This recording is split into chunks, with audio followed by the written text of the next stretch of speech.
Hello everyone plus three first sem students आम previous video तुम एसी ओडियार 5 मार्क्स टॉप सिलेक्टेड क्वेश्चन पांचटा क्वेश्चन आंसर डिस्कसन करथिला। तो आज भिडियो आम आउ जेतकीटा रही जाइतला सेटा सब आज भिडियो आम डिस्कसन करमा। तो बिना डेरी करी स्टार्ट करमा पिले माने तुमर एग्जाम भी पाखे आसलानो।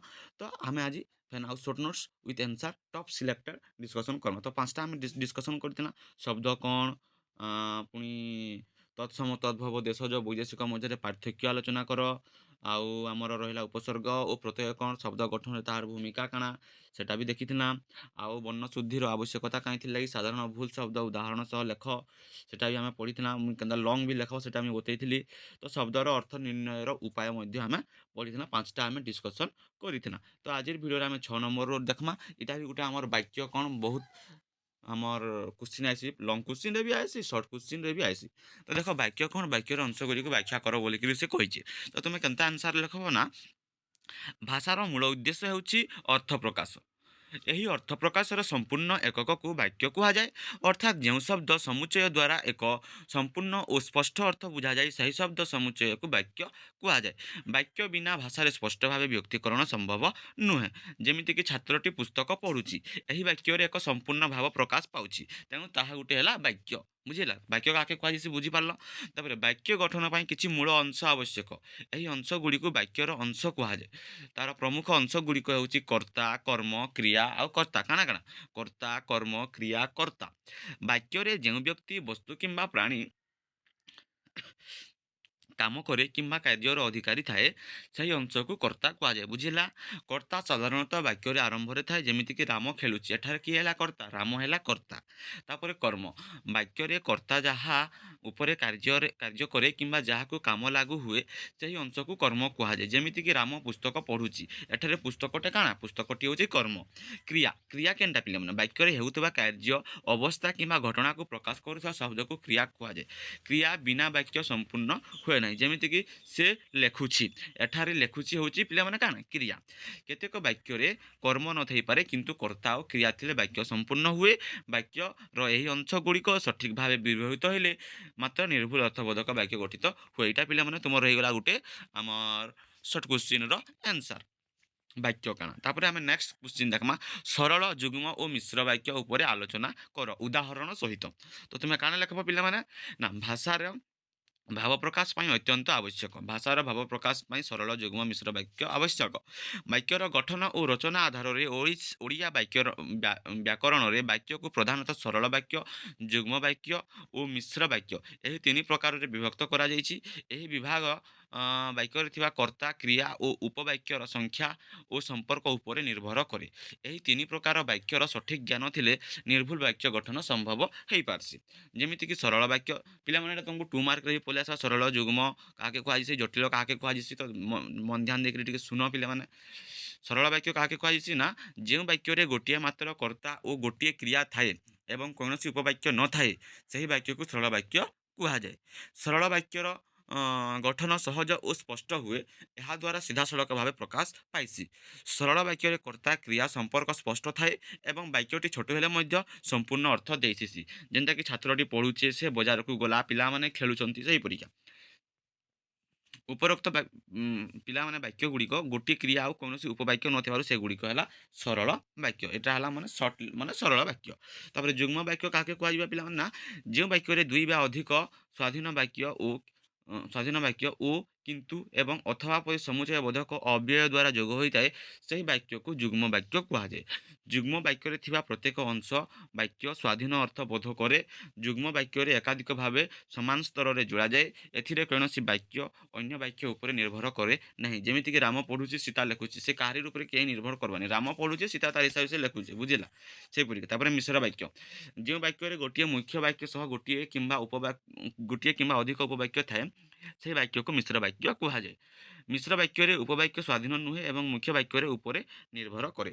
ମିଶ୍ର ବାକ୍ୟରେ ଯେତେବେଳେ ଯଦି ଯେପରି ସମ୍ବନ୍ଧ ବୋଧକ ଶବ୍ଦ ବ୍ୟବହୃତ ହୁଏ। ଯେମିତିକି ଯେତେବେଳେ ବର୍ଷା ହୁଏ ଆମେ ଘରେ ରହୁ, ସେହିପରିକା ହେଲା। ତ ନେକ୍ସଟ କ୍ୱେଶ୍ଚିନ୍ ପିଲାମାନେ ଦେଖମା ବାକ୍ୟ ଗଠନରେ ନିର୍ଭୁଲତା କାହିଁକି ଆବଶ୍ୟକ? ଆମେ ଗୋଟେ ଛୋଟ ନୋଟ୍ସ ପ୍ରିଭିୟସ୍ ଭିଡ଼ିଓରେ ପଢ଼ିଥିଲା ଶୁଦ୍ଧତା ବିଷୟରେ, ତ ଏଇଟା ଗୋଟେ ସେଇ ଟାଇପ୍ର କ୍ୱେଶ୍ଚିନ୍।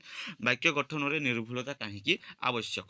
ନା ଭାଷାର ମୂଳ ଉଦ୍ଦେଶ୍ୟ ହେଉଛି ଭାବ, ଚିନ୍ତା ଓ ସୂଚନାକୁ ସଠିକ୍ ଭାବରେ ଅନ୍ୟଙ୍କ ନିକଟକୁ ପହଞ୍ଚାଇବା। ଏହି କାର୍ଯ୍ୟ ବାକ୍ୟ ମାଧ୍ୟମରେ ହୁଏ। ତେଣୁ ବାକ୍ୟ ଯଦି ନିର୍ଭୁଲ ଭାବେ ଗଠିତ ନୁହେଁ, ତେବେ ଭାଷାର ଉଦ୍ଦେଶ୍ୟ ସଫଳ ହୁଏ ନାହିଁ। ଏହି କାରଣରୁ ବାକ୍ୟ ଗଠନରେ ନିର୍ଭୁଲତା ଅତ୍ୟନ୍ତ ଆବଶ୍ୟକ। ପ୍ରଥମେ ବାକ୍ୟ ଗଠନର ନିର୍ଭୁଲତା ଅର୍ଥର ସ୍ପଷ୍ଟତା ପାଇଁ ଦରକାର। ବାକ୍ୟରେ କର୍ତ୍ତା, କର୍ମ ଓ କ୍ରିୟାର ସଠିକ୍ ସମନ୍ୱୟ ନଥିଲେ ଅର୍ଥ ଭ୍ରମଜନକ ହୋଇଯାଏ। ଉଦାହରଣ ସ୍ୱରୂପ, ଛାତ୍ର ପୁସ୍ତକ ପଢ଼ୁଛି, ବାକ୍ୟଟି ସଠିକ୍, କିନ୍ତୁ ପୁସ୍ତକ ଛାତ୍ର ପଢ଼ୁଛି। ଲେଖା ଗଠନ ଭୁଲ ହେବା ଅର୍ଥର ସ୍ପଷ୍ଟ ଅଛି। ଛାତ୍ର ପୁସ୍ତକଟି ପଢ଼ୁଛି, ପିଲେ ଦେଖ ବାକ୍ୟଟା ସଠିକ୍ ଅଛି। ଛାତ୍ରର ପୁସ୍ତକ ପଢ଼ୁଛି, କିନ୍ତୁ ପୁସ୍ତକ ଛାତ୍ର ପଢ଼ୁଛି, ଏଇଟା ଗୋଟେ ଶୁଦ୍ଧ ଶବ୍ଦ ଆଏ କାହିଁକି ଏଇଟା ତ ଲେଖାଗଲେ ସେଇଟା ମାନେ ଗଠନ ଭୁଲ ହେବାର ଅର୍ଥ ଅସ୍ପଷ୍ଟ ହୋଇଯାଉଛି। ଏହାଦ୍ୱାରା ସ୍ପଷ୍ଟ ହୁଏ ଯେ ନିର୍ଭୁଲ ଗଠନ ଅର୍ଥ ସ୍ପଷ୍ଟ କରେ। ଦ୍ୱିତୀୟତଃ, ବାକ୍ୟ ଗଠନର ନିର୍ଭୁଲତା ଭାଷାର ଶୃଙ୍ଖଳା ଓ ସୌନ୍ଦର୍ଯ୍ୟ ରକ୍ଷା କରେ। ଭୁଲ ଗଠନର ବାକ୍ୟ ଅସୁନ୍ଦର ଓ ଅସଙ୍ଗଠିତ ଲାଗେ। ନିର୍ଭୁଲ ଭାବେ ଗଠିତ ବାକ୍ୟ ପଢ଼ିବାରେ ସହଜ ଓ ଆକର୍ଷଣୀୟ ମଧ୍ୟ ଥିସି। ସାହିତ୍ୟିକ ଲେଖନ, ନିବନ୍ଧ ଓ ପତ୍ର ଲେଖନ ଭାଷାର ସୌନ୍ଦର୍ଯ୍ୟ ବହୁତ ଗୁରୁତ୍ୱପୂର୍ଣ୍ଣ। ତୃତୀୟତଃ, ପରୀକ୍ଷା ଦୃଷ୍ଟିରୁ ବାକ୍ୟ ଗଠନର ନିର୍ଭୁଲତା ଅତ୍ୟନ୍ତ ଆବଶ୍ୟକ। ପରୀକ୍ଷକ ଉତ୍ତର ମୂଲ୍ୟାୟନ ସମୟରେ ବିଷୟବସ୍ତୁ ସହିତ ଭାଷାର ସଠିକତାକୁ ମଧ୍ୟ ଧ୍ୟାନ ଦିଅନ୍ତି। ଯଦି ବାକ୍ୟ ଗଠନ ଭୁଲ ଥାଏ, ତେବେ ଉତ୍ତର ଭଲ ଥିଲେ ମଧ୍ୟ ମାର୍କସ୍ କମିଯିସି। ସେଟା ଆମେ ଡିସ୍କସନ୍ କରିଥିଲେ ପିଲାମାନେ, ତ ସେଟାକେ ଆମେ ରିପିଟ୍ କରବା ଲାଗି ନି ଚାହେବାର୍। ବେଶୀରୁ ବେଶୀ ଆମେ କେନ୍ତା କରି ଛୋଟ କ୍ୱେଶ୍ଚିନ୍ ଆନ୍ସର୍ ଡିସ୍କସନ୍ କର୍ମା ସେଟା ଦେଖ୍ମା। ତ ଏଇଟା ପଢ଼ି ନେବ ତୁମେ ନିଜେ। ତ ନେକ୍ସଟ କ୍ୱେଶ୍ଚିନ୍ ଅଛି ଆମର, ନିମ୍ନଲିଖିତ ଅଶୁଦ୍ଧ ବାକ୍ୟଗୁଡ଼ିକୁ ଶୁଦ୍ଧ କର। ନିମ୍ନଲିଖିତ ଅଶୁଦ୍ଧ ବାକ୍ୟଗୁଡ଼ିକୁ ଶୁଦ୍ଧ କର। ଏଇଟା ତୁମକୁ 1 ମାର୍କରେ ବି ପଳେଇ ଆଇସି, କେନ୍ଟା ଅଶୁଦ୍ଧ ଅଛେ କେନ୍ଟା ଶୁଦ୍ଧ ଅଛେ 1 ମାର୍କରେ ବି ତୁମକୁ ପଳେଇ ଆସ। ତ ସେଇଟା ବି ତୁମର କଭର ହେଇଯିବା ଇନେ ହିଁ।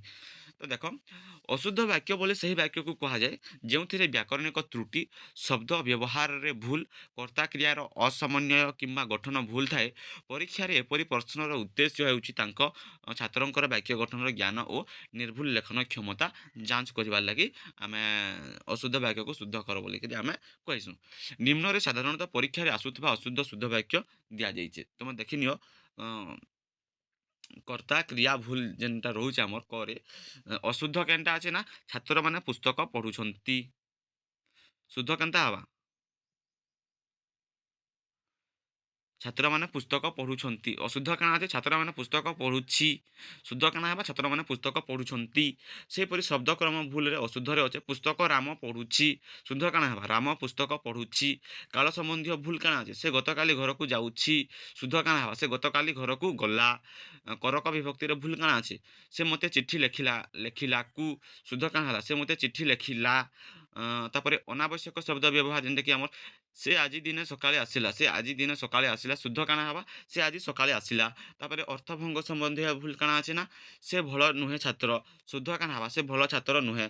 ଏହିପରି ପ୍ରଶ୍ନରେ ସଠିକ୍ ବାକ୍ୟ ଲେଖିଲେ ପୂର୍ଣ୍ଣ ମାର୍କସ୍ ମିଲ୍ସି। ଏଥିରେ ଅଧିକ ବ୍ୟାଖ୍ୟା ଲେଖିବା ଦରକାର ନାହିଁ।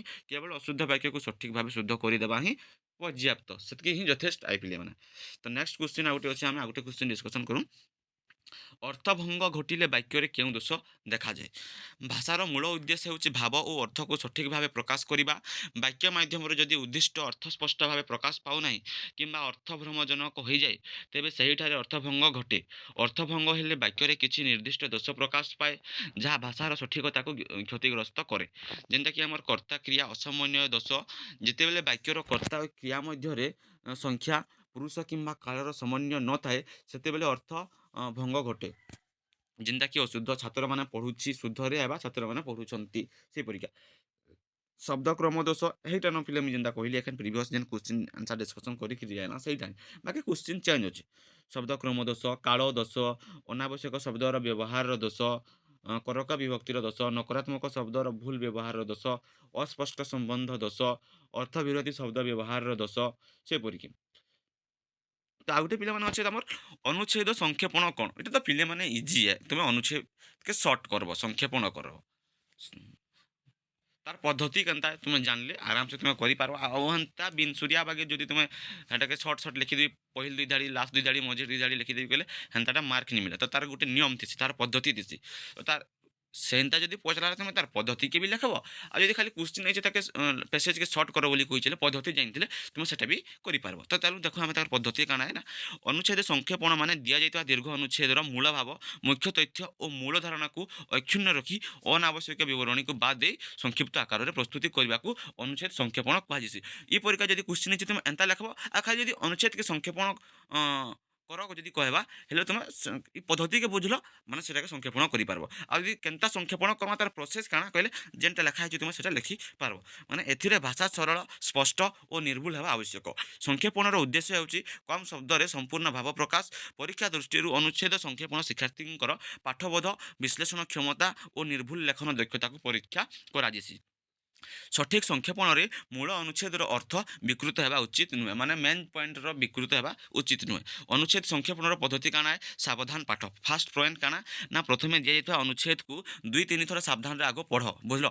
ତାପରେ ଏଥିରେ ମୁଖ୍ୟ ବିଷୟ ବା ମୁଖ୍ୟ ଉଦ୍ଦେଶ୍ୟ ଆଉ ଲେଖକଙ୍କ ମୂଳ ମତାମତକୁ ବୁଝିବାର ଲାଗି ଚେଷ୍ଟା କର।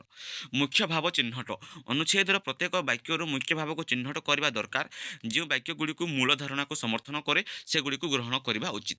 ଅନାବଶ୍ୟକକୁ ବାଦ୍ ଦିଅ, ମାନେ ଉଦାହରଣ, ପୁନରୁକ୍ତି, ଆଳଙ୍କାରିକ ବର୍ଣ୍ଣନା, ଅତିରିକ୍ତ ବିବରଣୀ ଏଟାକୁ ତୁମେ ମାନେ ସ୍କିପ୍ କରିଦିଅ। ତାପରେ ସଂକ୍ଷିପ୍ତ ବାକ୍ୟ ଗଠନ। ମୁଖ୍ୟ ଭାବଗୁଡ଼ିକୁ ନେଇ ସରଳ ସଂକ୍ଷିପ୍ତ ବାକ୍ୟ ଗଠନ କରିବା ଉଚିତ। ମାନେ ଯେନ୍ଟା ଯଦି ମାନେ ତୁମ ବାକ୍ୟ ଗଠନ ଦ୍ୱାରା ତୁମେ ସେଟାକେ ସେ ଭାବକେ ନେଇକିରି ତୁମେ ସର୍ଟ କରିପାରବ, ଦୀର୍ଘକେ ମାନେ ସର୍ଟ କରିପାରବ। ରୂଢ଼ି ବ୍ୟବହାର କରିକିରି ବି ତୁମେ ସେଟାକେ ସର୍ଟ କରିପାରବ। ନିଜ ଭାଷାରେ ବ୍ୟବହାର କରବ। ସଂକ୍ଷେପଣ ସମୟରେ ମୂଳ ଅନୁଚ୍ଛେଦର ବାକ୍ୟକୁ ଯଥାସମ୍ଭବ ନକଲ କରିବା ଉଚିତ ନୁହେଁ। ନିଜ ଭାଷାରେ ଭାବ ପ୍ରକାଶ କରିବା ଦରକାର। ଆଉ ଅର୍ଥ ଅକ୍ଷୁଣ୍ଣ ରହିବା ଦରକାର ପିଲାମାନେ। ଆଉ ଆମର ଯଥା ଶୀର୍ଷକ ଯଦି ଚାହିଁଲେ, ମାନେ ଯଦି ପ୍ରଶ୍ନରେ ଶୀର୍ଷକ ଦେବାକୁ କୁହାଯାଇଥାଏ ତେବେ ସଂକ୍ଷେପଣରେ ମୂଳ ଭାବକୁ ଧରି ସଂକ୍ଷିପ୍ତ ଓ ଯଥାଯଥ ଶୀର୍ଷକ ଦେବା ଉଚିତ। ତାପରେ ପୁନଃ ପଠନ ଓ ସଂଶୋଧନ। ଲାଷ୍ଟରେ ତୁମେ ଯଦି କରିସାରିଲ ତୁମେ ତାକେ ଆଉ ଥରେ ପଢ଼ିଦିଅ, ଯଦି କେନେ ଭୁଲ ଅଛି ତାକେ ତୁମେ ମାନେ ସଂଶୋଧନ କର। ଲେଖି ସାରିବା ପରେ ସଂକ୍ଷେପଣକୁ ଆଉ ଥରେ ପଢ଼ିବା ଦରକାର। କୌଣସି ଅର୍ଥ ଛୁଟିଗଲା କି ବର୍ଣ୍ଣ ଶୁଦ୍ଧ ବାକ୍ୟ ଗଠନ ଠିକ୍ ଅଛି କି ନାହିଁ, ଏହି ପଦ୍ଧତିକୁ ଅନୁସରଣ କଲେ ଅନୁଚ୍ଛେଦ ସଂକ୍ଷେପଣ ସଠିକ୍ ଓ ସ୍ପଷ୍ଟ ପରୀକ୍ଷାଯୋଗ୍ୟ ହୁଏ ଏବଂ ଅଧିକ ମାର୍କସ୍ ପାଇବା ପାଇଁ ମଧ୍ୟ ସମ୍ଭବ ହୁଏ। এটা যদি প্রসেসটা কহিলা হলে তুমি ই পরীক্ষা প্রসেস লেখব। আর যদি তুমি সেটা ডাইরেক্ট প্রসেসকে আপ্লাই কর, মানে ডাইরেক্ট কর যদি কইবা ই প্রসেস বুঝিগলা পরে তুমি সেটারে আপ্লাই করিপারব।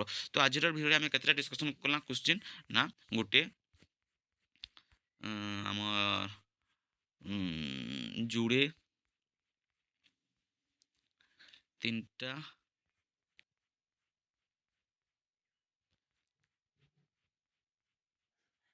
4টা 5টা